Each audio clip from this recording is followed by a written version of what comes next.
You are 2 kilometre away from Pakistan. 6 kilometre आगे पाकिस्तान है। India Pakistan के वॉर में भाई साहब ये चीजें इतनी यूज हुई, इतना एम्यूनेशन यूज हुआ कि लोगों ने अपने घर की दीवारें इन बक्सों की बना ली हैं। 2 दिन फायरिंग चल गया, तीसरे दिन से पाकिस्तान बनना शुरू हो गया। किसी का माँ, किसी का बहन, किसी का भाई, आधा आदमी वहाँ रह गया, आधा आदमी यहाँ रह। पाकिस्तान की जो आर्मी है ना वो मेरे को अभी देख सकती है। उसी टाइम पर हम डर रहा था।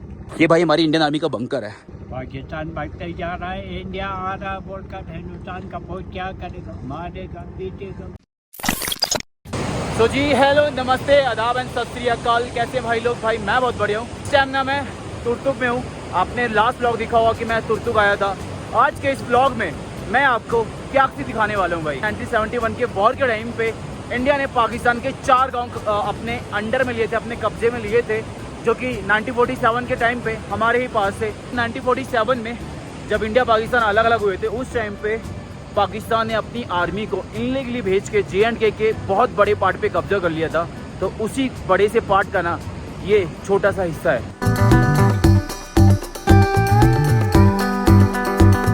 जैसे जैसे मैं पाकिस्तान के पास जाता जा रहा हूँ ना भाई, वैसे वैसे भाई साहब लैंडस्केप बिल्कुल चेंज होते जा रहे हैं। कुछ अलग ही टाइप का लैंडस्केप दिख रहा है मेरे को। वैसे तो ये एरिया भाई अभी इंडिया में है, इसीलिए तो हम यहाँ पे घूम पा रहे हैं, लेकिन कुछ टाइम पहले ये पाकिस्तान के कब्जे में था भाई। अब हम लोग ना ऐसी श्योक रिवर के साथ साथ चलेंगे त्याक्सी गांव तक। मुझे ना अपने इस पूरे रूट में ना ये वाला जो रास्ता है ना सबसे ज्यादा खतरनाक लगता है।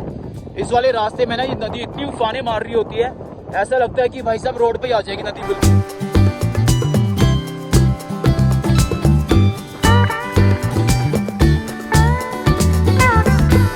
एक और बॉर्डर विलेज में आपका स्वागत है। Welcome to border village Tyakshi Panchathang. ठीक है, द एज ऑफ इंडिया। ये भारत का आखिरी छोर है भाई त्याक्सी।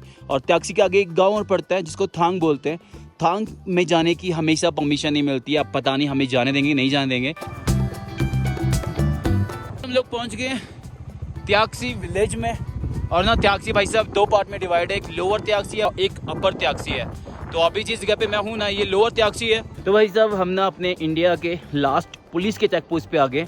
यहाँ से आगे ना पूरा एरिया आर्मी के अंडर में रहता है और यहाँ से आगे जाने के लिए एंट्री करवानी पड़ती है। आगे पड़ेगा थांग गांव, जो कि इंडिया का लास्ट विलेज है, जिसको द एज ऑफ इंडिया भी आप लोग बोल सकते हो, भारत का आखिरी छोर। वहाँ से हमें पाकिस्तान भी दिखाई देगा। तो भाई पहले हम सोच रहे थे त्याक्सी जाने के, लेकिन अब ना हमें थांग जाने की परमिशन मिल गई तो हम थांग जा रहे हैं। यहाँ से 9 किलोमीटर आगे पाकिस्तान लग जाएगा। 6 किलोमीटर आगे पाकिस्तान है, तो यहाँ से सर पाकिस्तान जा सकते हैं आगे। धीरे धीरे ना यहाँ पे भाई साहब बड़ी डेवलपमेंट हो रही है यार। पहले जब हम लोग यहाँ पे आए थे ना तो हमको अपनी बाइक की एंट्री करवानी पड़ी थी भाई साहब थांग जाने के लिए। और थांग ने पहले जाने भी नहीं देते थे, क्योंकि ना थांग थोड़ा सेंसिटिव है।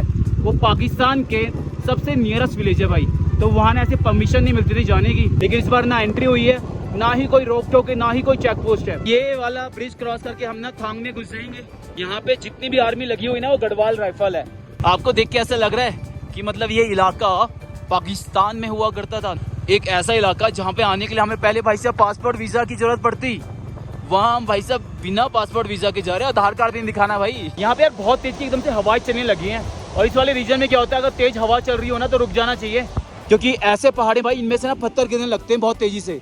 और ये देख रहे हो सामने वाला माउंटेन, ये माउंटेन से ऐसे को जाएंगे ना आगे की तरफ को, इधर की तरफ को जाएंगे तो आगे भाई साहब पाकिस्तान लग जाता है। और ये जो रिवर है ना, इसी रिवर से होते होते आगे पाकिस्तान पहुंचता है।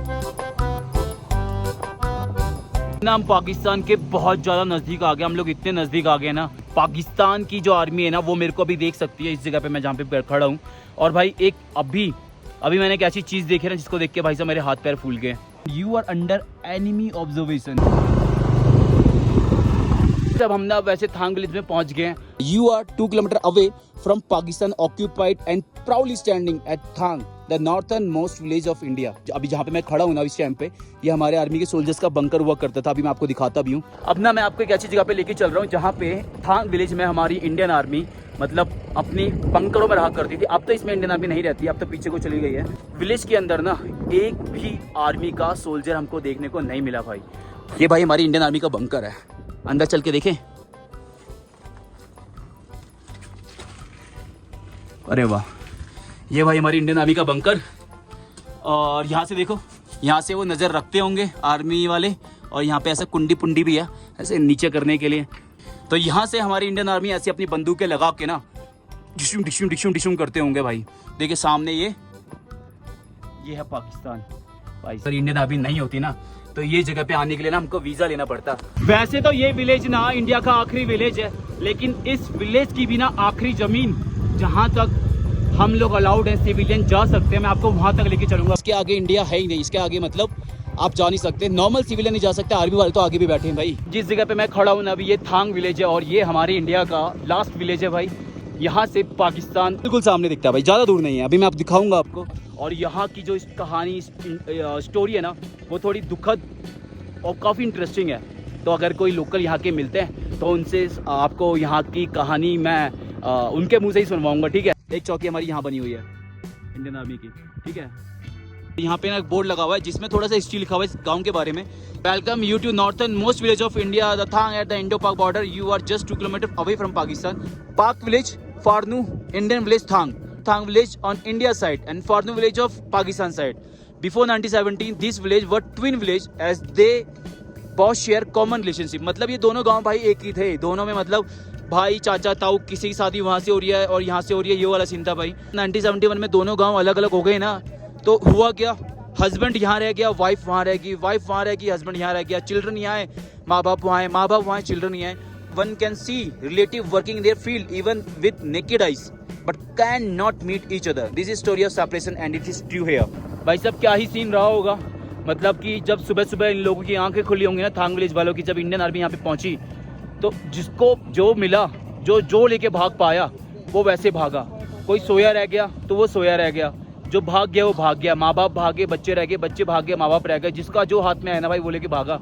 तो आज भी ऐसा सीन है कि लोग ना यहाँ से इस विलेज से ना अपने रिश्तेदारों को ना वहाँ सामने खेतों में काम करते हुए देख सकते हैं। ये गाँव आपको जानता होगा, नोबरा का लाज गाँव, बोटांग गाँव जो है अपने इंडिया का कब्जे में था। अच्छा, बोटांग गाँव से इस तरफ आकर एक लकड़ी के ब्रिज है, वही बाउंड्री था जी। 71 का पहले इंडिया पाकिस्तान यही नदी फेंसिंग था, ब्रिज नहीं था। ये वो ब्रिज जो है अपने इंडिया ने 71 के बाद में बनाया हुआ है जी। ये ब्रिज को उस तरफ बोटांग की तरफ रोड था, पहाड़ था, बोटांग गाँव अपने इंडिया का कब्जे में था। अब ब्रिज को उस तरफ निकला तो रोड में पहुँच गया, तो वही रोड का मैदान जो है पहाड़ सामने पाकिस्तान का फौज देता था जी। नदी के इस तरफ जो है रोड पहाड़ पाकिस्तान, ब्रिटिश का इस तरफ जो है रोड पहाड़ अपना इंडिया का। फिर यही नदी बाउंड्री था जी, नदी का नाम है शयोम। फिर 71 में लड़ाई हो गई जी, पहले बांग्लादेश से शुरू हो गया, बांग्लादेश अपने इंडिया ने आज़ाद किया। फिर दिसंबर का 10 तारीख को यहाँ भी लड़ाई शुरू हो गई जी। हमारा थांग गाँव से 22 किलोमीटर आगे है जी। हमारा लड़ाई का हुआ तो नहीं सुना, इंडिया पाकिस्तान चुलूंगा और बोटांग लड़ाई हो रहा। अब ब्रिज के इस तरफ निकलने से थोड़ा सा नीचे आने से एक मैदान है, वहाँ एक ब्रिज है चुलूंगा बोलकर, रोड के इस तरफ पहाड़ में लंबा सा गाँव है, उसको बोलता है चुलूंगा। वहाँ भी पाकिस्तान का फौज रहता था। लड़ाई शुरू हो गया जी, हमको लड़ाई का आवाज़ नहीं सुना, हमारे से बहुत दूर था। फिर ज़्यादा नहीं चला जी, 2 दिन फिर नहीं चल गया, तीसरे दिन से पाकिस्तान भगना शुरू हो गया जी। अपने इंडिया का बहुत पीछे आते आते चुलूंग का 1 तो 2 त्याक्सी 3 थंग 4, ये 4 गाँव जो है 71 का पहले पाकिस्तान का कब्जे में था। फिर दिसंबर का 10 तारीख को जंग छिड़ गया, 17 तारीख को जो है ये 4 गाँव इंडिया का हो गया जी। वो थानू गाँव जो है अभी आप देख रहे हो, वो लाल गाँव जो है थानू बोलते हैं सामने वाला, हाँ वो गाँव पाकिस्तान में रह गए। फिर हमारे क्या था कि पाकिस्तान के ज़माने में ये गाँव एक ही था। हम लोगों को उधर ज़मीन था, इन लोगों को इधर ज़मीन था कि गाँव अलग नहीं था, एक ही था कि नमदार एक ही नमदार का था, वही गाँव था। फिर हमारा किसी का माँ, किसी का बहन, किसी का भाई, आधा आदमी वहाँ रह गया जी, आधा आदमी यहाँ रह गया। फिर अपना 2 मेजेसा खोल लेकर आया, यहाँ पहुँच गया। एक तो हमारा लड़ाई कोट का रिंगचन मरता था, वो मेजेट था जी। एक जम्मू का इसके सिंह साहब था। उसी टाइम पर हम डर रहा था, पाकिस्तान भागते जा रहा है, इंडिया आ रहा बोलकर, हिंदुस्तान का फौज क्या करेगा, मारेगा पीटेगा, कोई पता नहीं था। फिर हम घरों में बैठा हुआ था जी, मिलने के लिए जा नहीं सका। बोला कि हम खुद का जो है माँ बाप जो है, बीवी जो है पाकिस्तान में रह गई, मैं अकेले इंडिया में रह गया। मैं यहाँ 4-5 कनाल ज़मीन था, पूरा ज़मीन वहाँ था। जहाँ आप लास्ट में सुबह घर दिख रहे हो, वही में हमारा घर था। हमारा घर इधर से अच्छा, आपके घर है वो सामने? मतलब आप यहाँ से अपने घर को देख सकते हो। नहीं, टाइम पर पाकिस्तान के ज़माने में यूरिया नहीं मिलता था। हाँ। यूरिया खाद अपना पशु का बना करके उसको गोबर को ऊपर मट्टी लगा करके खाद बनाता था। इधर 4-5 कनाल ज़मीन था। दिसंबर का पहला तारीख को बोला बेटा तू जाओ पशु लेकर जाओ, था जाकर थोड़ा खाद बना कर आ जाओ, ज़मीन को खाद नहीं है। ये माँ बीबी वहाँ छोड़ कर जाओ, माँ बाप को खाना बनाने के लिए। आप 19 साल का है, आप जवान है, आप खुद खाना बनाते कहो। मैं अकेला था जी, माँ बाप को बहन भाई कुछ ही नहीं था। अकेले बैठे थे आप? हाँ, अकेला बेटा, माँ बहन भाई कुछ ही नहीं था, माँ बाप और मैं बीबी। मैं आ गया जी, दिसंबर का पहला तारीख को यहाँ बैठ गया। 10 तारीख को जंग जीत गया, 17 तारीख को ये इंडिया को, ये जो पाकिस्तान का। ये 5 साल था मैं इंतज़ार किया, मिलेगा तो नहीं मिला। फिर मैं यहाँ शादी कर दिया जी। अभी 6 लड़का 1 लड़की दीदी है। 15 साल के बाद माँ बाप गुजर गया जी। माँ बाप जिंदा था, अपना दाखाने के जरिए से चिट्ठी का 40 दिन 2 महीने में मेरे को खत का जवाब आता था। उन लोगों ने भी लिखता था। अभी 15 साल के बाद माँ बाप गुजर गए, फिर चिट्ठी भी बंद। उसी टाइम पर वो बीबी में छोड़ दिया था 4 साल के बाद। 4 साल के बाद हाँ, आपने वो बीवी छोड़ दी। तलाक दिया था, क्योंकि वो बेचारा और किसी ले जाएगा। तो आपका जब माँ बाप गुजरा हाँ, तो उस टाइम भी आपने जाने का कोशिश नहीं किया? नहीं किया। आपने खुद से कोशिश नहीं किया? नहीं किया। क्यों?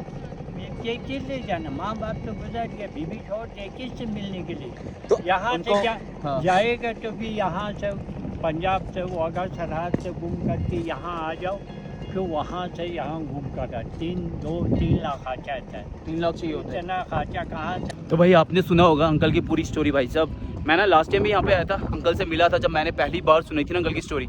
मेरे को ना वीडियो बनाते बनाते ना रोना आ गया था। अब ना मैं आपको थांग विलेज में लेके चलता हूँ, थोड़ा सा आपको थांग विलेज दिखाते हैं।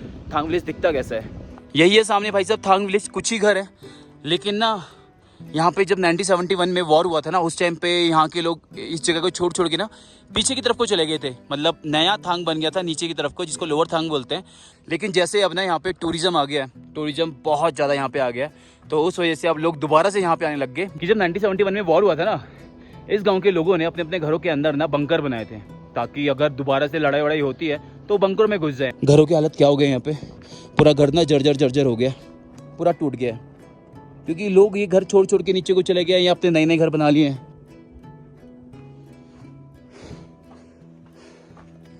भाई साहब देख रहे हो, पूरा घर पहाड़ी पत्थरों का बना रखा है। तुड़तुक में भी कोई इंसान नहीं दिख रहा था, यहाँ भी लोग नहीं दिख रहे। लोग दिखते नहीं यार गांव में। मेरे पीछे जो आपके कनस्तर से दिखाई दे रहे हैं ना, ये आर्मी के जो एम्यूनिशन होता था, आर्मी के जो सामान होते थे, तेल की कैन होती थी ना, उसके हैं। और भाई इंडिया पाकिस्तान के वॉर में भाई साहब ये चीज़ें इतनी यूज़ हुई, इतना एम्यूनिशन यूज़ हुआ कि लोगों ने अपने घर की दीवारें इन बक्सों की बना ली हैं भाई। यहाँ पे लगभग ना सभी लोग अपने घरों में ना ऐसे गधे पालते हैं, क्योंकि ये लोग ना इंडियन आर्मी जो पहाड़ों की ऊंची ऊंची चोटियों पर बैठी हुई है ना, तो उनका सामान ना ये गाँव के जो लोग होते हैं, इन्हीं की मदद से चौकियों तक पहुँचता है। एक और गधा, यहाँ भी इन्होंने गधा रखा हुआ है, लेकिन यहाँ के गधों की हाइट बहुत छोटी है यार।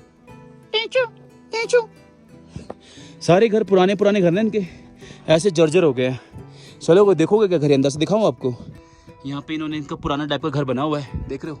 या तो ये लोग पाकिस्तान चले गए होंगे, या तो इन्होंने अपना नया घर बना लिया होगा। नीचे देखो बंकर, ऐसे बंकर हुआ करते थे पहले भाई। सब किसी के अपने घरों के अंदर अंडरग्राउंड बंकर बनाया करते थे। ये किसी का घर है जो कि अब खंडर हो चुका है। यहाँ पे देखो इन्होंने चूल्हा वूल्हा बनाया हुआ है, पूरा घर लकड़ी का। इधर इनका घुसल खाना है, शायद बाथरूम हुआ करता होगा, ये भी पूरा टूट गया भाई। और इधर और भी कमरे बने हुए हैं, काफ़ी बड़ा घर है यार। इधर एक और कमरा है भाई, ताला वाला भी लगा हुआ है इसमें, नया सा लग रहा है ताला। तो ये भी खाली पड़ा हुआ है। एक कमरा इधर है, पूरा टूटा हुआ है ये भी। भाई गाँव में कोई इंसान नहीं मिल रहा है जिससे मैं बात कर पाऊँ। हाँ भाई गधे कैसा है भाई साहब? मुझे लग रहा है इसको भूख लग रही होगी, और ये तभी मेरे पास इधर को आया। इसको लगा होगा कि कोई इंसान आया, कुछ खाना वाना खिलाएगा। सबकी मुंडी इधर को आ गई मेरी तरफ को, सब मेरी तरफ बड़ी उम्मीद से देख रहे हैं कि ये बेचारा कुछ खिलाएगा मेरे को। क्या खिलाऊं, मेरे पास कुछ है ही नहीं भाई साहब। भाई मैंने लगभग पूरा गाँव घूम लिया, और गाँव घूमते घूमते ना मैं गाँव के एंड में आ गया। और गाँव के एंड में ना, या गाँव के स्टार्टिंग में बोल लो, यहाँ पे एक म्यूजियम बना हुआ है।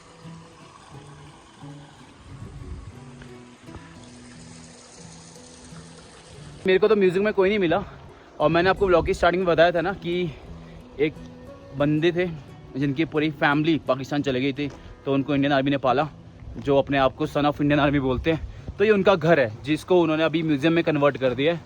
भाई मेरे को ना अभी मैं कहीं से निकल रहा था तो मुझे थोड़ी सी घास मिली है, तो वो जो गधा बहुत जोर चिल्ला रहा था ना उसको खिला देता हूँ। आप कहाँ से भैया? दिल्ली से सर। अभी कहाँ है? अभी हम वापस जाएगा पीछे। ये तो खा रहा है इसको। अरे इनमें लड़ाई हो गई, ये तो लड़ाई हो गई इनमें। आपने लड़ाया है। तो भाई जी इस टाइम पे ना हम लोग वहीं हैं थांग विलेज में, और मैं ना यहाँ पे कुछ लोकल के साथ में बैठा हुआ था, कुछ बात कर रहा था। तो काफ़ी टाइम हो गया, अंधेरा हो चुका है। अब ना यहीं पे किसी लोकल के घर में ही मैं रुक रहा हूँ। तो थांग में हम लोग थांग के सरपंच के घर में हैं, और हमारे लिए खाना लग चुका है। खाना बना है हमारे लिए, और खाने में हमारे लिए क्या बना है? चावल, रोटी, दाल और फिश। जी हमने खाना वगैरह खा लिया है, अपना सोने की तैयारी हो रही है। तो सरपंच साहब ने हमारा बिस्तर लगा दिया भाई साहब अपनी बैठक में। इनकी बैठक है जहाँ पे लोग वगैरह इनसे मिलने के लिए आते होंगे, तो यहीं पे हमारा बिस्तर लगा दिया। 4 लोग हम लोग यहीं पे सोएंगे, और ऐसा कुछ बड़ा सा रूम है भाई। आज की व्लॉग को इतने रखते हैं, कल आपसे सरपंच जी की मुलाकात कराएंगे और दिखाएंगे कौन है सरपंच जी, कैसे हैं सरपंच जी, क्या करते हैं सरपंच जी। Bye bye.